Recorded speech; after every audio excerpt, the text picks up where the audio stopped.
এবার নতুন লুকে ধরা দিলেন অভিনেত্রী রুনা খান। তবে কোনো ফটোশুট কিংবা সিনেমায় নয়, স্বপ্ন শিরোনামের নতুন এক টেলিফিল্মে, যার শুটিং সম্প্রতি শেষ হয়েছে উত্তরায়। শুটিং সেট ঘুরে তারই বিস্তারিত জানাচ্ছেন জাকির আহমেদ। প্রবাসের স্বপ্ন খুঁজতে গিয়ে হারিয়ে যায় একটি পরিবার, রেখে যায় অনিশ্চয়তার অন্ধকার। স্বামীহারা এক নারী আর তার ছোট মেয়েকে ছাড়তে হয় তাদের ঘর।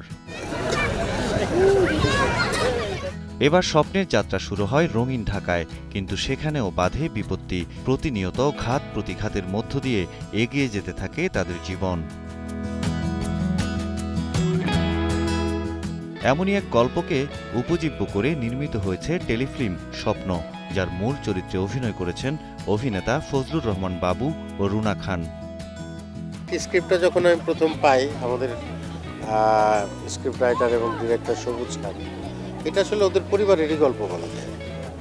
ওর বাবাও এরকম একটা নাচারি দল পরিচালনা করতো, তো ওর বাবার আদলেই আসলে আমার চরিত্র। এবং এখানে যে মূল চরিত্রটি আমার তা না, এখানে অনেকগুলো চরিত্র আছে যেগুলোকে আমরা প্রোটাগনিস্ট বলতে পারি, কিন্তু আমার চরিত্রটা ছিল ওই নাচারি দলের প্রধান, যিনি আসলে আয়োজন করেন এবং সবচেয়ে বয়োজ্যেষ্ঠ মানুষ। তো আমি ওই গ্রামের মানুষদের সাথে মেশার চেষ্টা করেছি, তাদের ইমোশনগুলো বোঝার চেষ্টা করেছি। ডিরেক্টরের যেহেতু তার বাবারই গল্প, তার কাছ থেকেও তার বাবার সম্পর্কে অনেক শুনেছি। যেই চরিত্রে আমাকে দেখা যাচ্ছে, এই চরিত্রটির নাম সুফিয়া।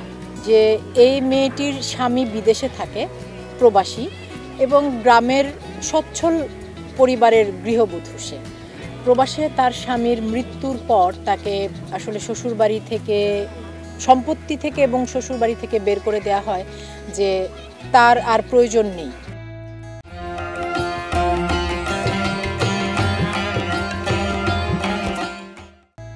যারা পরিবার পরিজন রেখে বিদেশে থাকেন, তাদের প্রতিটি দিনের সংগ্রাম আমরা এই নাটকে ফুটিয়ে তোলার চেষ্টা করেছি, এমনটাই জানান পরিচালক আলমগীর হোসেন খন্দকার দুলাল।